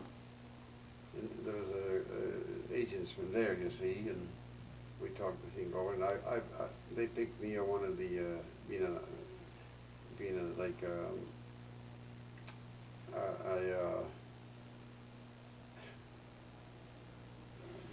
being a Zionist, you know what I mean? Mm-hmm. Being a Zionist, they picked me out of one of the, you know, Spokespeople. yeah. Yeah. And we went there and we talked the things over with them, and it doesn't suit it. Yeah, in Israel too, you know, people. And when they told us what you can do there, it didn't feel like going there. You know what I mean? You're gonna just work against either the Arabs, working for near nothing, or this and that. And then I decided to go to Canada. Mind you, I didn't have no friends here either, but I had one guy that was related to the officer, the official that we had in Russia, you see, so I called him my uncle. In fact, when I come here, the company sold us the tickets, wrote him so much, $9 or $12. You know, he come up and he was kind of upset about that. He said, his name was Harry Brother, that's what his name. He says, what do you tell us? I'm your uncle. He said, you know, he said, if you don't pay, I gotta pay. I said, you're not gonna pay, I'll pay myself. You know, it was a real matched up story, but what are you gonna do? You have to match it up someplace, eh? And it worked out all right. Well, then we come here. When you went as part of the spokesman, Australia was there, United States was there, Australia was there, Yeah. Palestine, Yeah, Palestine too. and was Canada there too? Well, the Canadian, it was there, and it still wasn't as prominent as the other ones, you know what I mean? But we talked to some people, and they told us Canada is a good state, and we come here. It's a little colder here, and the other place, well, they told me in Australia, it's hot like anything, and in the United States, Texas, it started with a G, what the hell? Galveston was a pretty hot country there. The guy was telling me. He said, it's pretty hot, and he said, you get that sickness, what do they call it, some kind of... Malaria. Yeah. So I said, I don't want to go and get too hot. I said, I can't work. But I decided to come here. It worked out all right. I kind of forgot a lot of things now too, you know, because it's just some nights I can sit down and think the whole thing where I was and everything. That's fine. You're in Romania almost 2 years. Not that No, long. not 2 years, no. 1919, a year and a half maybe. No, I was in Romania about, probably nearly a year, something like that. You see, it wasn't too long in Romania. So we went across in there, and then I got sent word to a friend of mine that my partner married his daughter, and I went around with him quite a little bit, and I lived through with that, and you know, you kind of a refugee to go talking every day, this and that, you know what I mean, and then I came over here. So you during 1920, which would have been mainly when you were in Romania, what town were you in, or what city were you in Romania? Chisinau. It's a big city. Did you work at all while you were there? Well, I worked back and forth. I had a bit of money left, but you know, I sold my diamonds and stuff. I had a bit of money left, and then we, you know, we made it go. You know, just didn't eat a lot. It wasn't very expensive, you know what I mean, and I'm not the kind of guy that drinks, so we maybe spend a day, 50 cents, the guy said, not 50 cents, he was, you know, Sure. the lamb chop was cheap, and we had a lot to eat, we had enough to eat, you know, we get white bread, I eat bread like the white bread that was like eating cake, it was all right. You were telling me last night, not when we were taping, that you found out the value of diamonds too late. Yeah. How did that happen? Well, I sold some diamonds, they said he was an American boy, and he buys them, that's all they're worth, that's all they give me. Then I found another guy, got talking to him. There was some of our people from Conservative, you know, in the district, and when we got talking about him, he happened to know them or something, and he says, I'd give you 3 times as much. Oh. And these people were Shores, their name, and I asked him, he asked me if I knew the Shores. I said, no, Shores. My house was at a different state altogether. But then we got talking about the diamonds. I was asking questions, you know. Well, he said, them diamonds are worth a lot more money than that. So I'd give you 3 times as much. Then I found out what they were worth. But I was too damn late. I sold all the other ones, so I just had these 3 to sell to. I got a fair price and sold them. You know, to take the advantage of you any time, see. Sure. And I maybe mixed too much together, because I got, my mind maybe not as clear today, you see. But make a long story short, that gives you the way I got married, and gives you the way I arrived there, you know. And of course, arriving at, you know, the arrival was different too, you know, because, like I told them, I want to go to Canada, I want to be a farmer. But when I come in here, I told them I was a farmer, they let me out right off the gate. They did a big wire fence like that, maybe 400, I was 500 in there. Mm-hmm. I just happened to be one of the first ones, because my daughter was born in Belgium, Rosie, and I was a kid, you know. I said, what are you going to do? I'm going to farm. Oh, find a farm, come on. I had a few dollars too, you know. And they had to have so much money. I didn't have quite as much as they wanted, but they don't even more questions. And that's how I come in here. What do you remember about the trip from Romania to Canada? Well, it wasn't a bad trip. We went to all these here, like Yugoslavia and all those countries, and we went to England. And from England, the ship went to, no, we come to France, I think, first. And from France, there was a ship going to England. And from England, we went to Belgium. You know? And we went to Belgium, and from Belgium, we went here. Hmm. That's how we come. And was it then that Rosie was born in Belgium? Yeah. Then you went from France to England to Belgium. How long would you have stayed in each place?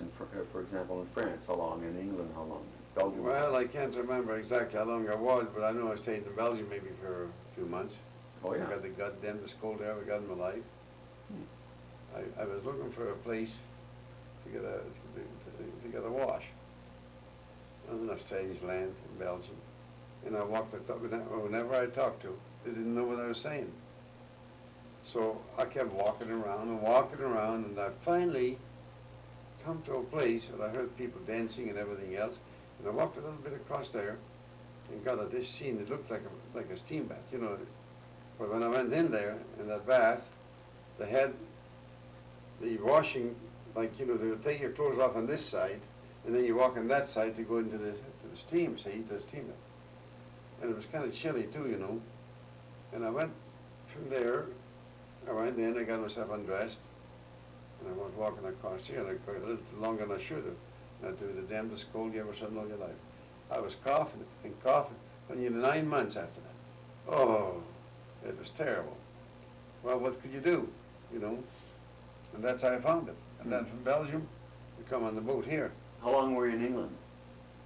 Not too long. In England, long enough to go on the fish market, It was only a few days, I don't know, maybe 8 days, 10 days, I can't remember exactly, you see. Mhm. Because he went with our tickets was that way, you see, and that's where you're going. Well, listen, it wasn't that way, it was with the troubles and troubles. So you crossed the ocean in what, February or March of the year? I'm not thinking February, February? if I can remember right, yeah. That was a pretty rough time to cross, pretty cold Oh, time to yeah. cross. I come in there and I couldn't eat nothing. So I eat herring. She said, you know, and stomach aches and everything. I crawled up at the top. There was like the top and the bottom, you know. And the baby was crying like anything. And I crawled up and I could take a piece of herring and I eat there and you know, the bit of, well, you know, like a fella without any knowing of any, and I was on a boat with my life. Sure. Well, I was in the English boat, you know what I mean, and that was bad enough too.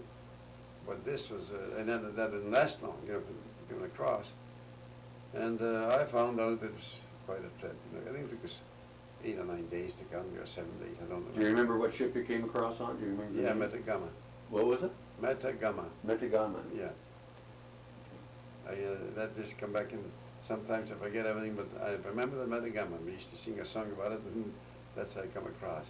What kind of accommodation did you have on the ship? Did you have your own cabin, or were there a whole Well, bunch we had of a you? kind of a cabin, but I was in the top of the cabin, and the wife was down, and I stayed on top, and she lay down below. So the bunk Yeah, bed. bunk, yeah. It's quite, let's remember all that, it's damn hard to remember. Oh yeah, sure. But you remember the Metagama? Oh, yes, I couldn't forget that, and I remembered it for years after. Were they mainly Russian or Ukrainian Jews on that ship, or? Well, I wouldn't say that, no, there was in different parts of Russia. There was a lot of Russian, and there was some Polish too, you know, there was different people came in there from different countries. I don't know, there was many from Poland, mostly was from, in the boat we went on, it was mostly from Ukraine.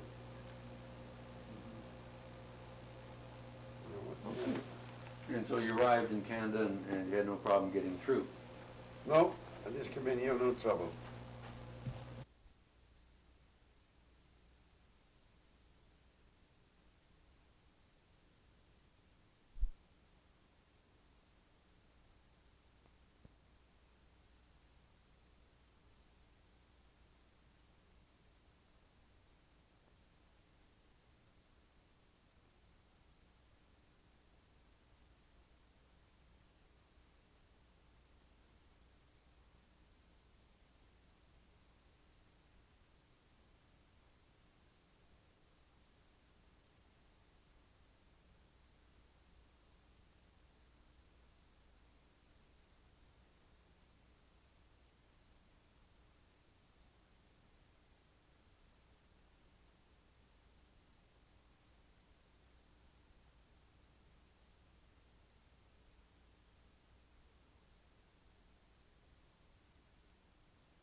Yeah, you told me about it last night, but you didn't tell me about it on the tape. We were talking about it afterwards.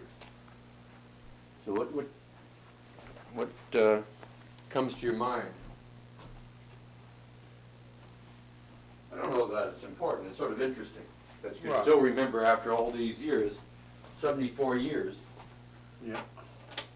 that you can still remember what the first cow looked like, or the first animal you bought. It wasn't a cow, it was a heifer. Okay.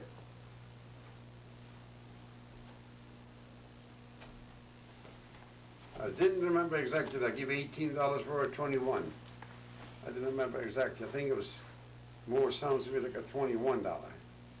And then when I got her home, my father seen this animal standing tied up to our fence. Yeah, you told me about that, but So he said, how much did you pay? Where, who's had, he wasn't supposed to be tied up there because you tied him, he just cut the rope and let him go. And he said, well, who should this have for? I said, mine. Yours? Where'd you get it? I bought it. What did you pay for it? Told him. Who? What, he said, you paid too much. What did you buy it for? Just like that. They showed me, I was a more excitable fellow than I'm talking to. So well, I really where did you get the money? I said, I got the money.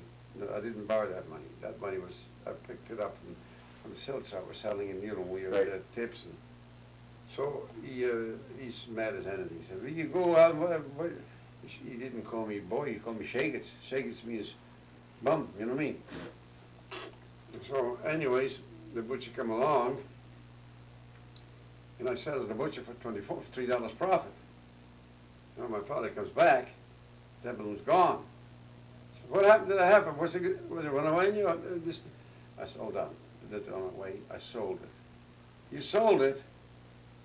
First he thought I paid too much. He said, you sold it? I said, yes. Who would buy it? I told him the butcher. And he said, he gave me $3 profit. Oh, did you give it away? He says, what more? So I said, oh, well, it's gone anyways. What about your finger? What happened? You see, what happened with that finger, we belonged to the secret bunch, you know what I mean, like from the, and we went on the lake, you know, and they got a hold of us. What did I say, the secret, what did I call that bunch now? Called it, It's sort of like a civil defense group, but no, it's no. Oh, gee, biscuit, my head is not working yeah, today. that's all right.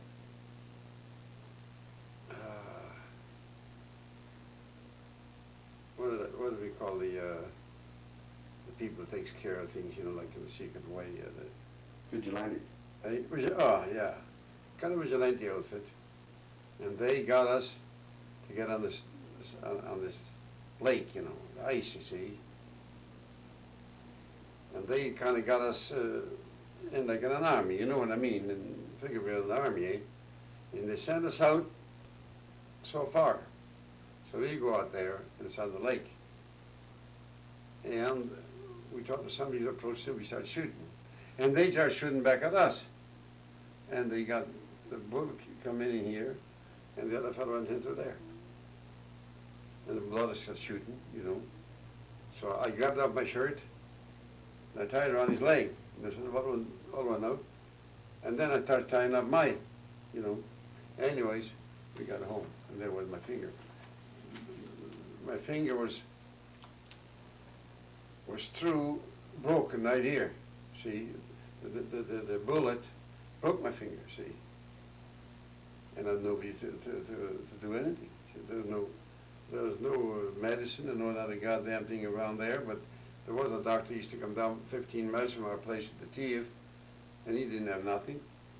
So he looked at it, and you know what he said? He said, we got to cut it off. He said, he has nothing to do with it. He hasn't got no medicines to put on. So what do you think happened? This guy's brother that I told you, that climbed with me to see the soldiers, but his brothers, his name was Sam, he got a hold of me by the head like that, and squeezed down my ears like this, you see, and he cut it off. And he took the finger right off. And he told me, he said he wouldn't have done that, but he said if he leaves it the way it is, it'll catch it everything, see? And boy, I was sick. I was getting right to bed, you know. I could feel the pain there all the time, and I could feel the way he cut it off. He split the skin like that and just took it off. And I'm telling you, that was no joke. Mm. But the funniest thing about it was, people come to see me the next few days. I said, listen, you think I'll be able to count money? Just like that. Yeah, over there, you can't do money. So I said, well, let it go. What could I do? You couldn't do nothing, you know. But it's really, it was a war affair, you see, that kind of this guy, this Jewish guy, he run this like the army, you know what I mean? We should never have been there. We shouldn't have even up that way, because there was about 6 or 7 trying to cross, you know what I mean? And we were just 2 of us. You understand? And instead of us laying and shoot from the bottom, shooting the top, so they got us to the top. They shot back on us, you know what I mean? What could you do, right? Is it, when you settled a deal, and there's no money exchanged, or, you know, you made a deal, there, would you have spit on your hand and you... No, that wasn't that. You see, that what we call a benemunis. Benemunis means on your word. I'm trusting you. Yeah. If I bought 10 cattle right here, and you'd come along and look them over and said, oh, the cats, I said, did they suit you? Well, yeah, we'd buy them. And how much profit did they give me? How much would you want? Or something like that, you know, we talk about. Well, he said, I'll give you $3 a head, you know. I'll give you $3 a head on your word, you know. Well, look at that, word had to be the word. You couldn't lie to him. Mm-hmm. And then he'd say, how much you pay for that one? He'd catch you, he's trying to catch you. Well, that one cost $30. How much did that one cost? $60, $40, $30. He just didn't, well, not too bad, okay. So, but you see, he bought benemunis. Benemunis means on your trustworthy, you understand? And they used to buy them off you. But I made myself a good name for a young kid. I never lied to them. And I just wanted to show them stuff I can buy at the price. I can buy that too, and I want to keep the truth. Mm-hmm. And I wasn't going to cheat them. Because if you cheat them and he believes you and you cheated them this time, what are you going to do the next time? We had one guy there, and he was a real crook. If you bought him one for $60, he said he paid $70, you know. He'd sell it on it. He'd sell it by the month. So his name got so bad, as soon as his name was Schleiman, no. So as soon as he mentioned his name, passing by, you know. But I didn't do that. And I got myself worked up pretty damn good. How did you get to learn how to use a gun? Well, it wasn't very, you see, the guns, we had little toy guns, you know, and then things got bad and we had to have a gun, you know, the gun to the guns. So we bought them, you know. There was one, the gun would be that long, and around, you know, the bullets goes in, you see, it goes around, and, you know, I forgot what we call it in Russian now. And the next guns was kind of covered up here, and you just put it like that, and you put in 8, 9 bullets, or 7 or 8, you know, or 7 or 8 or 9, and a lot of them to be bought. So we bought them, and we learned. We went up to the lake, and we learned how to shoot. You know, I see. stack up this and that, and boom, boom, boom, boom, boom, boom, boom, boom, boom, and your eyesight is good at that time. You know what I mean? And I learned how to shoot. No trouble. Well, and of course, like I was riding a lot on the roads, you see, and I had to have that because there was a lot of killers and a lot of thieves, and but I never used it a whole lot. You know what I mean? I didn't have no people stopping me trying to hold up my. See, over there the money was, you had to carry the money, not no checks, no schmecks, no.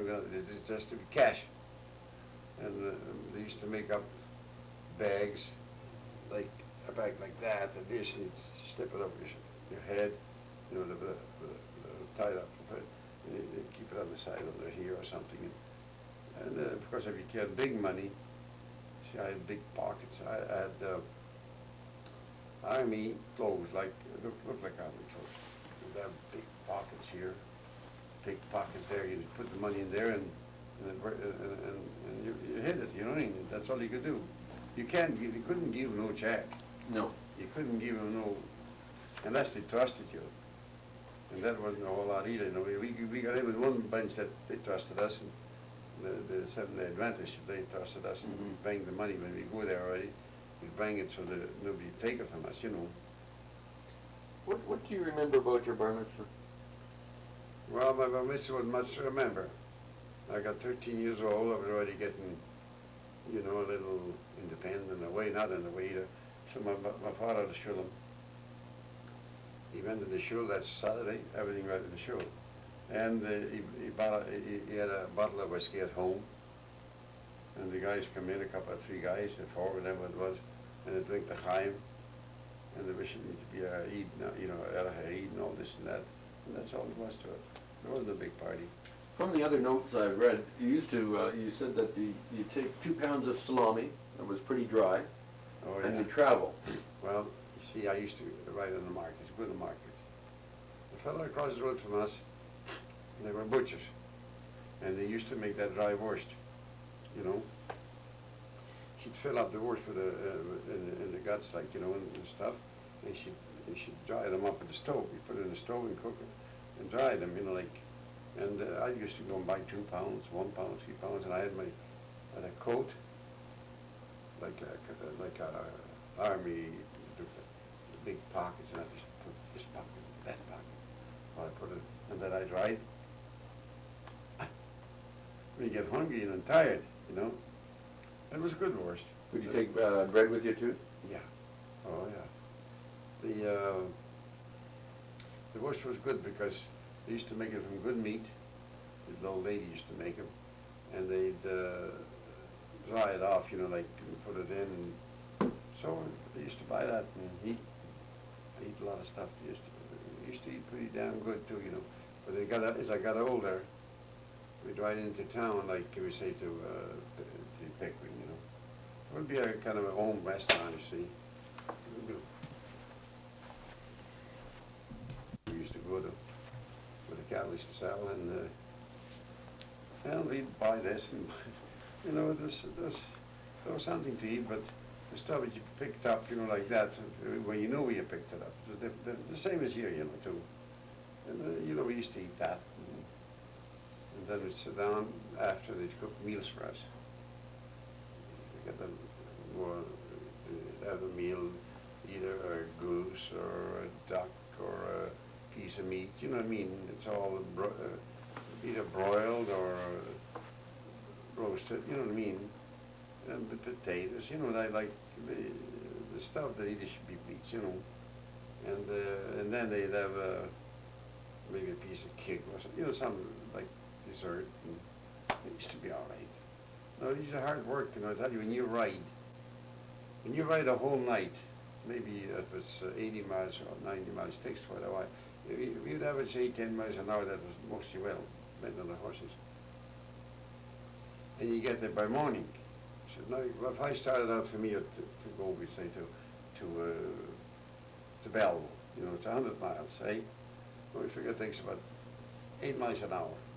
So maybe take you 12 hours, or maybe it'll take you more, or maybe take you less. It depends on the road, you know, and the roads up there wasn't fancy. So a lot of roads were mucky, and maybe it rained, you know. They said, when you step in, you can only go so fast. You'd ride there, and into the night, we take something to eat. By the time you get there, it'll be early morning, and you maybe early morning stop this side of the town, tie your horse up to the tree, and pull the saddle off if you wanted, and you lay down there to sleep. And the first thing, you know, the sun starts kicking you in the ice, you get up. There you go again. Were most of these trips you made by yourself, or was it with your partner? No, mostly by myself. Why is that? Well, the thing is this, you take one side and I take the other side. You know what I mean? Supposing we go, we say we're going to Pickering, eh? So you go east and I go west.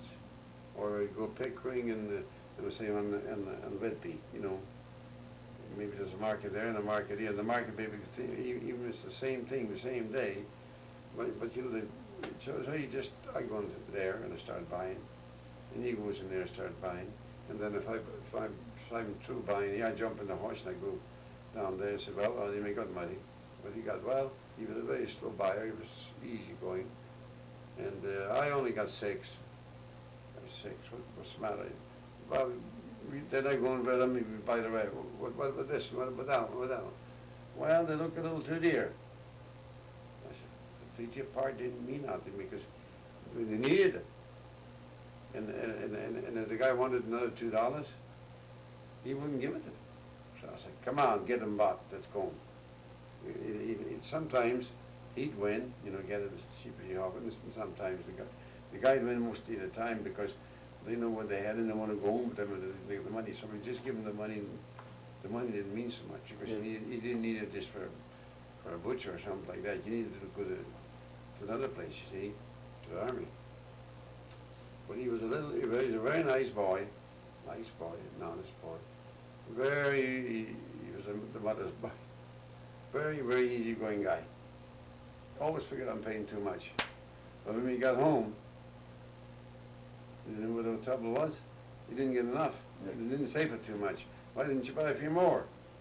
Well, I said, Matti, that you used to call him Matti in our language. I said, well, Matti's shite, that's too, sie viel Geld. Never mind was Matti's hooked.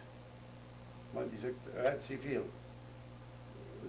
Die darf kaufen, sie nehmen und bringen. Dat was the oven. So, you know, such a demand, you know what I mean? Yeah. The Germans needed him, so they had to bring him in. But, you know, the traveling back and forth through Siberia, where would you get food for that? Well, there were stations. You stop at a station, they're selling, I'll never forget as long as I live, I bought a duck. And there was, these people are more Katsapi people, they're white Russians, you know what I mean? And I started eating that, and I might as well eat that table. I'll never forget that duck as long as I live. Oh, was it hard eating. And Sam was with me. He said, what's the matter with Kenson Daphne? And he was a little religious, like, you know, so he bought from a Katsap. A Katsap means a white Russian, you know. I said, yeah, I'm hungry. And it was hard chewing, but chewed a lot of it and threw the rest of it away. Yeah, we get hungry too, you know. We'd be on those trains, and maybe from Pickering to Belleville, you maybe come there in 2 hours, or maybe come there in 4 hours, you know. But on the stations, they used to sell food, and we'd buy it, and eat it, and go on again. I'd get a drink of water and that. Was there snow on the ground when you were traveling across? What? Was there snow on the ground when you were traveling across? To Siberia? Yeah. Oh, yeah. Yeah, Siberia was cold. Once we got across from Moscow, I went into Sibirsk. You know, like that's the border of Siberia, you see. From then on, we say maybe 20 miles in or something like that, you start cold. And you were riding on top most of the time? We ride on top. We put on good clothes. We had warm clothes. And with me, my main protection was my neck. If I put a warm scarf on my neck, I could put you take anything. My feet were good. My hand was good. But my neck here, oh, that used to bother me. So we rode on the train, and you lay down on the train on top. I'm telling you, David, it's a risky goddamn thing. You know, the train goes like this. And it don't go like that. You know, the roofs are like this. Them roofs up there, I'm talking. Yeah. And then there's handles to grab too, you know. When we go up there, we was risky. We'd alert all the time, see, because the train is like that, maybe you'll fall off. The train was only I don't know if I remember it's only about maybe 10 feet wide. Yeah. You know, something like that. And it was enough trouble. What are you going to do? You can't go inside. If you go inside and the soldiers get mad at you, they open the window and throw you out. You wouldn't have gotten much sleep. Eh? You wouldn't get much sleep up Well, on the top. you'd be asleep most of the time, half asleep. Really? It was, you didn't get the sleep, it was cold, you know, it was cold too, you know. But then you'd kind of, I don't know, I can't exactly remember how it worked. You kind of get yourself all tied up good and laid it to one side, the wind didn't blow on you so much, you know. Or if you're smart enough, just lay on this side of the other guy, you know. And I always lay on this side like a little baby. Yeah. And Well, you stop the wind. When you left Djibouti, did you leave in wagons or? Yeah. When we left Djibouti to go to Venice. Yeah. Yeah. Before I used to ride on the horses. I had 2 horses I'd take with me, and I'd ride them there. Then when I'd get there, maybe I'd sell them. And I'd buy another pair and ride them back home. See, we bought horses from the army, from the soldiers.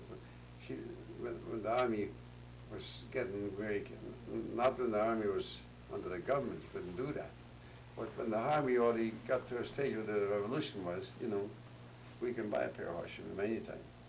They say that they rented the cup skin from you, and then they'd say, Brashny Ocean. So they bring the, maybe they call it a doctor, and they said, these two horses are no good for that. So they sell them to me. But then what they get cheap to you, I'd buy them off them. And I'd take them away. I wouldn't sell them right around here, because if you sold them right around here, and the people that live there found them, I just ride them away back home, and I sell them at home, you know, where I live.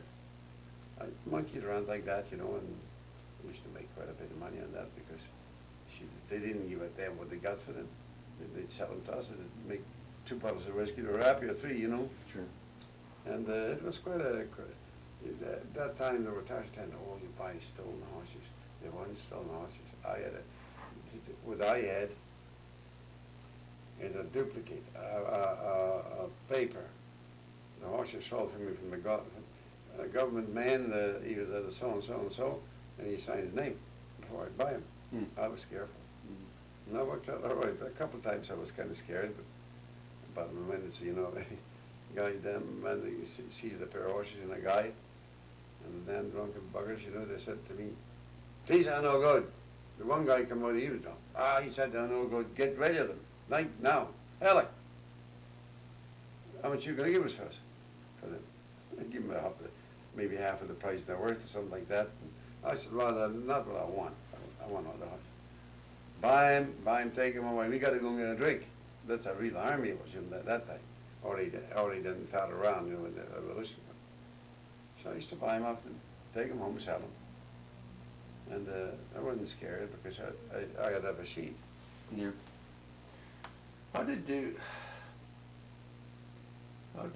Did it matter whether you bought a good cattle beast, or whether you just got cattle beast? Was the quality of the product important at that time? Yes, it was, you see, they had the rules and regulations, a guy certain amount of weight to the cattle beast, maybe from 700 pounds up. So if you bought 800 already, you bought 900 already, you bought 1000 still better. But if you bought 500, they maybe didn't want it, you know, they give you a stationary weight, you see. No, we were pretty exact, you know what I mean? I didn't buy nothing that you wouldn't want. I talked to you, you know, we'd be friends, like leadership people that were nice. Says, Alec Mingus, would we tell you? But we don't want it, we don't stand up the